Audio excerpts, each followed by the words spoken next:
ശ്രദ്ധിക്കുന്ന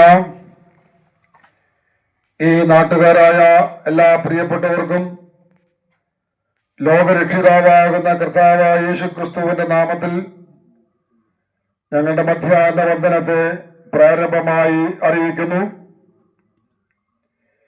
ഞങ്ങളുടെ യേശുവിശേഷ സന്ദേശ യാത്രയിൽ ഞങ്ങൾ വിവിധ കവലകളിൽ ഈ കർത്താവായ യേശുക്രിസ്തുവിന്റെ സ്നേഹത്തിന്റെ സന്ദേശം വിളിച്ചറിയിക്കുക എന്നുള്ളതാണ് ഞങ്ങൾ ആഗ്രഹിക്കുന്നത്. യേശുക്രിസ്തു കഴിഞ്ഞ 2025 വർഷങ്ങൾക്ക് മുൻപ് സ്വർഗമഹിമകളെ വെടിഞ്ഞ് ഭൂമിയിൽ അവതരിച്ചു. 33 വർഷക്കാലം ലോകത്തിൽ ജീവിച്ചു. 33 വയസ്സിൽ കർത്താവായ യേശുക്രിസ്തു ക്രൂശിൽ കൈകാലുകളിൽ ആണിയടിക്കപ്പെട്ടവനായി, ശിരസിന്മേൽ മുൾക്കിരീടമടിക്കപ്പെട്ടവനായി, മാറ് കുന്തം കൊണ്ട് കുത്തിലേൽക്കപ്പെട്ടവനായി, തന്റെ മുഖം നിന്നയ്ക്കും തുപ്പലിനും മറയ്ക്കാതെ വണ്ണം നിന്ദിതനായി, നിസ്സഹായനായി, മനുഷ്യവർഗത്തിന്റെ പാപത്തിന്റെ ശിക്ഷാവധി മുഴുവനും ക്രൂശിൽ അനുഭവിച്ച് മരണത്തെ ജയിച്ച് ഇന്ന് സ്വർഗത്തിൽ ജീവിക്കുന്നു. യേശുക്രിസ്തുവിന്റെ ക്രൂശുമരണത്തെ നാം ശ്രദ്ധിക്കുമ്പോൾ യേശുക്രിസ്തുവിന്റെ ക്രൂശുമരണം എന്തിനു വേണ്ടിയായിരുന്നു എന്നുള്ളത് നമുക്ക് തിരുവെഴുത്തിന്റെ ഏടുകൾ പരിശോധിക്കുമ്പോൾ മനസ്സിലാക്കുവാൻ തക്കവണ്ണം കഴിയുന്നതാണ്. യേശുക്രിസ്തു ഭൂമിയിൽ ജീവിച്ചപ്പോൾ അവൻ പാപം ചെയ്തിട്ടില്ലാത്തവനാണ്, അവൻ പാപമറിയാത്തവനാണ്, അവനിൽ പാപമില്ല എന്ന് തിരുവെഴുത്ത് നമ്മെ ഓർപ്പിക്കുകയാണ്. അങ്ങനെ പാപം ചെയ്തിട്ടില്ലാത്തവൻ, പാപമറിയാത്തവൻ, പാപമില്ലാത്തവൻ ക്രൂശിൽ മരിക്കുവാനുള്ള കാരണം നമ്മുടെ എല്ലാവരുടെയും പാപങ്ങൾ യേശുക്രിസ്തു സ്വന്തം തോളിലേറ്റതുകൊണ്ടാണ്. പ്രവാചകൻ വിളിച്ചു പറയുന്നു, നാം എല്ലാവരും ഇടയിലില്ലാത്ത ആടുകളെ പോലെ തെറ്റിയൊഴുകുന്നവരായിരുന്നു.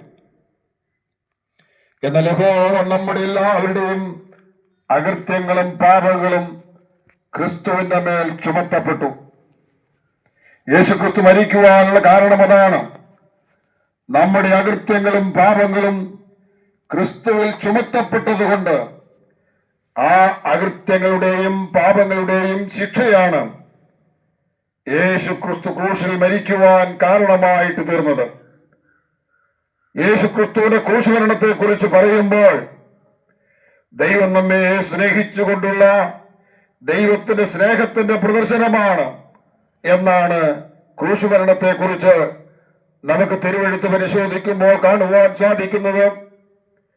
അങ്ങനെ കർത്താവിന്റെ മേൽ ചുമത്തപ്പെട്ട പാപങ്ങൾ ചുമന്നുകൊണ്ട് കർത്താവായ യേശുക്രിസ്തു ക്രൂശിൽ ശാപകരമായ മരണം അനുഭവിച്ചു. അങ്ങനെ ക്രിസ്തുവിന്റെ ക്രൂശ് മരണത്തിൽ കൂടെ മനുഷ്യവർഗത്തിന്റെ പാപത്തിന്റെ പരിഹാരമുണ്ടായി. പാപികളായ മനുഷ്യവർഗം മുഴുവനും പാപം സംബന്ധിച്ച് മരിച്ച് നീതിക്ക് ജീവിക്കേണ്ടതിനു വേണ്ടി യേശുക്രിസ്തുവിൽ ചുമത്തപ്പെട്ട പാപങ്ങളും ചുമന്നുകൊണ്ട് ക്രൂശിൽ അവൻ മരിക്കുവാനിടയായി തീർന്നു. യേശുക്രിസ്തുവിന്റെ ക്രൂശ് മരണം നമ്മുടെ ജീവിതത്തിന് ശാന്തിയും സമാധാനവും ഉണ്ടാക്കുന്നതായിരുന്നു. യേശുക്രിസ്തുവിന്റെ ക്രൂശ് മരണം അതിക്രമങ്ങളിലും പാപങ്ങളിലും മരിച്ചവരായിരുന്ന നമ്മെ നിത്യജീവന്റെ അവകാശികളാക്കി തീർക്കുവാൻ വേണ്ടിയായിരുന്നു. എന്ന് പറഞ്ഞാൽ സ്വർഗത്തിൽ ജീവിക്കുവാൻ വേണ്ടി, നമുക്ക് ദൈവത്തിന്റെ ജീവൻ പ്രാപിക്കുവാൻ വേണ്ടിയായിരുന്നു. നാം ഏവരും പാപികളായി ജനിച്ച് ജീവിക്കുന്നത് കൊണ്ട് മരണത്തിനപ്പുറം നിത്യമായിരിക്കുന്ന നരകത്തിലേക്ക് മാത്രം പോകുവാൻ അർഹതയുള്ളവരായിരുന്നു നമുക്ക്. യേശുക്രിസ്തുവിന്റെ ക്രൂശുമരണത്തിൽ കൂടെ നമ്മുടെ പാപങ്ങൾക്ക് പരിഹാരമുണ്ടാകുന്നു. നമുക്ക് പരിശുദ്ധനായ ദൈവത്തോട് ബന്ധം പുലർത്തുവാൻ കഴിയുന്നു. നമുക്ക് സ്വർഗം സിംഹാസനവും ഭൂമി പാദപീഠവുമായിരിക്കുന്ന ഈ മഹാദൈവത്തോട് കൂട്ടായ്മ ബന്ധം പുലർത്തുവാൻ ഇടയായി തീരുന്നു. ആ നിലയില് നമ്മുടെ ജീവിതത്തെ ദൈവത്തോട് ബന്ധം പുലർത്തി ജീവിക്കുവാൻ വേണ്ടിയായിരുന്നു യേശു ക്രിസ്തുവിന്റെ ക്രൂശുമരണം എന്നുള്ളത് നമുക്ക് ഓർക്കുവാൻ തക്കവണ്ണം മനസ്സിലാക്കുവാൻ തക്കവണ്ണം കഴിയുന്നുണ്ട്. നാം യേശു ക്രിസ്തുവിൽ വിശ്വസിച്ച് യേശു ക്രിസ്തുവിന്റെ ക്രൂശുമരണത്താൽ നമ്മുടെ പാപത്തിന്റെ പരിഹാരം പ്രാപിച്ചവരായി പരിശുദ്ധരായ ദൈവത്തോട് ബന്ധം പുലർത്തി ജീവിക്കുവാൻ ഇടയായി തീരുന്നുവെങ്കിൽ അതാണ് നമ്മുടെ ജീവിതത്തിൽ ഏറ്റവും ശ്രേഷ്ഠമായിരിക്കുന്ന അനുഭവം. ദൈവത്തെ കൂടാതെ നമുക്ക് ജീവിക്കുന്നെങ്കിൽ ജീവിതം നിരാശപൂർണമായി മാത്രമാണ് പോകുവാൻ തക്കവണ്ണം കഴിയുകയുള്ളൂ. എന്നാൽ സ്വർഗത്തിലെ ദൈവം നമ്മുടെ ജീവിതത്തിന് നാഥനും കർത്താവുമായിട്ട് തീരുന്നുവെങ്കിൽ സ്വർഗത്തിലെ ദൈവം നമ്മുടെ ജീവിതത്തിന് ശാന്തിയും സമാധാനവും നൽകി നമ്മുടെ ജീവിതത്തിൽ സമാധാനവും സന്തോഷവും അനുഭവിക്കാൻ കഴിയുന്നുവെങ്കിൽ ആ ജീവിതം സന്തോഷകരമായ ജീവിതമാകുന്നു എന്ന് കാണുവാൻ സാധിക്കുന്നുണ്ട്. യേശു ക്രിസ്തുവിന്റെ ജനനത്തിൽ ദൈവത്തിന്റെ ദൂതൻ ആ കാര്യം പ്രഖ്യാപിക്കുകയാണ്. ദൈവത്തിന്റെ ദൂതൻ ആട്ടിടയന്മാരുടെ പ്രകാരം പറയുന്നു, ദൂതനവരോട് ഭയപ്പെടേണ്ട, സർവജനത്തിനും ഉണ്ടാകുവാനുള്ള മഹാസന്തോഷം ഞാൻ നിങ്ങളോട് സുവിശേഷിക്കുന്നു. ആ സന്തോഷം എന്താണ്? കർത്താവായ ക്രിസ്തു എന്ന രക്ഷിതാവ് ഇന്ന് ദാവീദിന്റെ പട്ടണത്തിൽ നിങ്ങൾക്കായി ജനിച്ചിരിക്കുന്നു. യേശു ക്രിസ്തുവിന്റെ ജനന വാർത്തയിൽ ദൈവത്തിന്റെ ദൂതൻ പ്രഖ്യാപിക്കുന്നു, സർവജനത്തിനും ഉണ്ടാകുവാനുള്ള മഹാസന്തോഷം ഞാൻ നിങ്ങളോട് സുവിശേഷിക്കുന്നു. സർവജനത്തിനും ഉണ്ടായ സന്തോഷമെന്നല്ല, സർവജനത്തിനും ഉണ്ടായിക്കൊണ്ടിരിക്കുന്ന സന്തോഷമെന്നല്ല, സർവജനത്തിനും ഉണ്ടാകുവാനുള്ള സന്തോഷം, മഹാസന്തോഷം ഞാൻ നിങ്ങളോട് സുവിശേഷിക്കുന്നു. നമ്മുടെ ജീവിതത്തിൽ അസമാധാനത്തിന്റെയും അശുദ്ധിയുടെയും കാരണമായിരിക്കുന്ന പാപത്തിന്റെ പരിഹാരം യേശു ക്രിസ്തുവിന്റെ ക്രൂശുമരണത്തിൽ കൂടെ സാധ്യമായി. ആ നിലയിൽ യേശു ക്രിസ്തുവിന്റെ ക്രൂശുമരണം മുഖാന്തരം നമുക്ക് മഹാസന്തോഷം ഉണ്ടാകുവാൻ വേണ്ടി കർത്താവായ യേശു ക്രിസ്തു ഭൂമിയിൽ ജനിച്ച് ആ സന്തോഷം അവന്റെ ക്രൂശുമരണത്തിൽ കൂടെ സാധ്യമാക്കി എന്നാണ് കാണുവാൻ സാധിക്കുന്നത്. ഏതൊരു നിലയിലുള്ള ഭാവിയായിരുന്നാലും പ്രവാചകന് പ്രകാരം വിളിച്ചു പറയുന്നു, വരുവീൻ നമുക്ക് തമ്മിൽ വാദിക്കാം.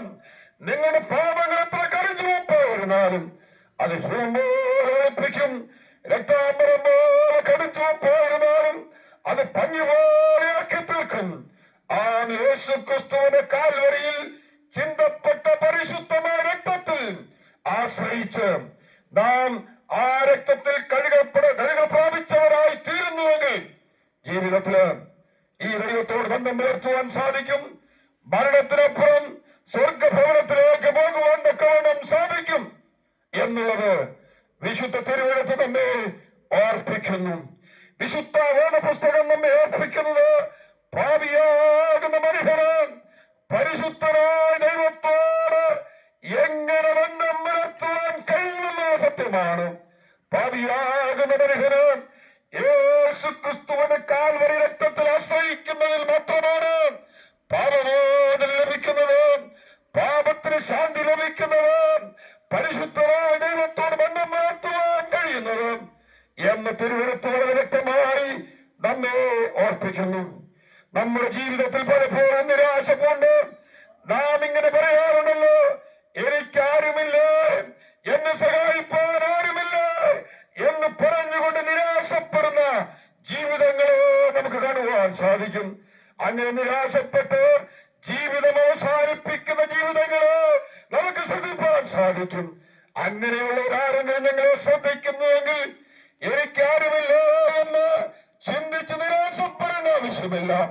കാൽവരിയിലെ ക്രൂശിൽ മരിച്ച് അടക്കപ്പെട്ടുയർത്തെഴുന്നേറ്റ ഈ ക്രിസ്തുവിൽ ആശ്രയം വയ്ക്കുന്നവർക്ക്, ഈ ക്രിസ്തുവിന്റെ പാദപീഠത്തിൽ വന്ന് അവനെ രക്ഷിതാവായി കർത്താവായി ഹൃദയത്തിൽ അംഗീകരിച്ചേറ്റു പറഞ്ഞ് ക്രിസ്തുവിനായി ജീവിതം സമർപ്പിക്കപ്പെടുന്നവർക്ക് ജീവിതത്തിൽ ശാന്തിയും സമാധാനവും ഈ ഭൂമിയിൽ അനുഭവിപ്പാൻ കഴിയുമെന്ന് മാത്രമല്ല, മരണത്തിനപ്പുറം നിത്യമായ സ്വർഗത്തിൽ നിത്യത മുഴുവനും നിത്യ ആനന്ദം അനുഭവിക്കുവാൻ കഴിയുന്ന ജീവിതാനുഭവത്തിലേക്ക് നാം ഉയർത്തപ്പെടുവാൻ ഇടയായി തീരും. കർത്താവിന്റെ സ്നേഹം അതാണ് നമ്മെ ഓർപ്പിക്കുന്നത്. ആ സ്നേഹം ഞാനും നിങ്ങളും അനുഭവിപ്പാൻ ഇടയാകുന്നെങ്കിൽ ഈ വിലപ്പെട്ട അനുഭവത്തിലേക്ക് കടന്നു വരുവാൻ തക്കവണ്ണം സാധിക്കും. അങ്ങനെയുള്ളവർക്ക് ദൈവത്തോട് സമാധാനം പുലർത്തുവാൻ, ദൈവത്തോട് ശാന്തിയും സമാധാനവും പുലർത്തി ദൈവസന്നിധിയിൽ നിന്ന് ശാന്തിയും സമാധാനവും അനുഭവിച്ചുകൊണ്ട് ജീവിപ്പാൻ സാധിക്കും. മാത്രമല്ല, ഈ ലോകത്തിൽ ജീവിക്കുമ്പോൾ നൂറ് പ്രശ്നങ്ങളെ അഭിമുഖീകരിക്കുമ്പോൾ ഹൃദയത്തിൽ സമാധാനമില്ലാത്തവരായി ജീവിക്കുന്നവരാണെങ്കിലും അവർക്ക് സമാധാനം കൊടുക്കുവാൻ, ഹൃദയ സമാധാനം കൊടുക്കുവാൻ അവൻ പ്രാപ്തനാണ്.